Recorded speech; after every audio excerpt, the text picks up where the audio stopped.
حضرت علی: کسی کے منہ پر بے عزتی کرنا اسے قتل کر دینے کے برابر ہے۔ کچھ رشتے اللہ تعالیٰ خود ختم کروا دیتا ہے تاکہ ہماری زندگی خراب نہ ہو سکے۔ بے شک وہ جو کرتا ہے بہترین کرتا ہے۔ ہر چیز اپنے وقت پر ہی اچھی لگتی ہے۔ نیکی کمانے کا وقت جوانی ہے۔ افسوسناک بات یہ ہے کہ ہم نیکی اس وقت کرتے ہیں جب ہم برائی کے قابل نہیں رہتے۔ اور پھر تمہیں کیا معلوم کہ جب کوئی بھیگی آنکھیں سختی سے رگڑ کر، لمبی سانسیں کھینچ کر، تلخ مسکراہٹ لبوں پر سجائے، آسمان کی طرف دیکھے تو وہ ضبط کی کس انتہا پر ہوتا ہے؟ صبر کی انتہا۔ جلدی اٹھنا۔ صبح جلدی صرف 4 چیزیں اٹھاتی ہیں: محبت، ماں، محنت اور مجبوریاں۔ آزمائش بھی اللہ کی طرف سے تمہارے لیے یقین کا امتحان ہوتا ہے۔ امید۔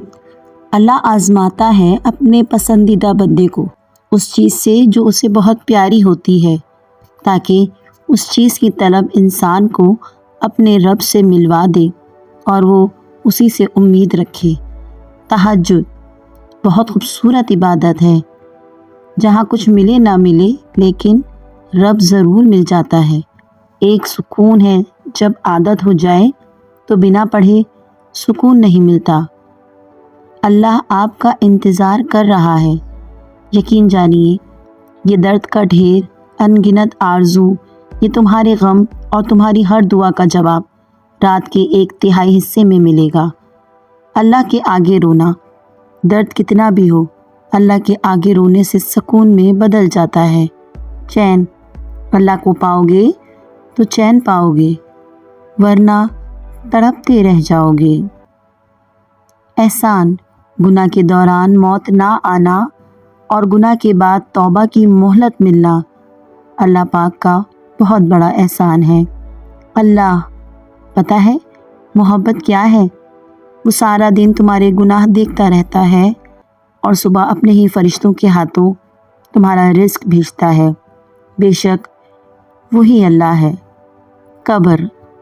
قبر وہ خالی مکان ہے جو صرف اچھے اعمال سے ہی آباد ہو سکتا ہے۔ ابلیس میں 3 عین تھے، چوتھا نہیں تھا۔ عابد تھا، عالم تھا، عارف تھا، مگر عاشق نہیں تھا۔ اگر عاشق ہوتا تو ضد نہ کرتا، سر سجود ہو جاتا۔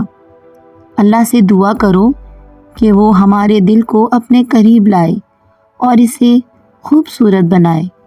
بے شک اخلاق کی خوبصورتی دلوں کو فتح کر لیتی ہے۔ زندگی۔ اگر آپ سیکھ جائیں کہ کیا نظر انداز کرنا ہے تو زندگی بہت خوبصورت بن جائے گی۔ والدین کی دولت سے خریدی گئی خواہشیں ہی پوری ہوتی ہیں۔ اپنی کمائی سے تو انسان ضروریات پوری کرتے ہوئے ہی بار بار سوچتا رہتا ہے۔ حسن ہو یوسف جیسا یا صورت ہو بلال جیسی، عشق اگر روح سے ہو تو ہر روپ کمال ہوتا ہے۔ نصیب کا حصہ۔ دعا اس چیز کو بھی تم تک کھینچ لاتی ہے جو تمہارے نصیب کا حصہ بھی نہیں ہوتی۔ وہی کارواں، وہی راستے، وہی زندگی، وہی مرحلے، مگر اپنے اپنے مقام پر، کبھی تم نہیں، کبھی ہم نہیں۔ جو دل سے درویش ہو اس کے پاس حقیقی درویش جیسی قوت ہوتی ہے۔ اشیاء اس کے پاس کھینچی چلی آتی ہے، مگر یہ ایک راز ہے، یہ راز بتایا نہیں جاتا، حاصل کیا جاتا ہے۔ جس دن تم دوسروں کا درد خود پر محسوس کرنے لگو تو سمجھ لینا کہ تم اشرف المخلوقات ہو۔ دوسروں سے مختلف ہونے سے ہرگز یہ مراد نہیں کہ انسان غلط ہے۔ اکثر صحیح انسان کے ساتھ زیادہ لوگ متفق نہیں ہوتے۔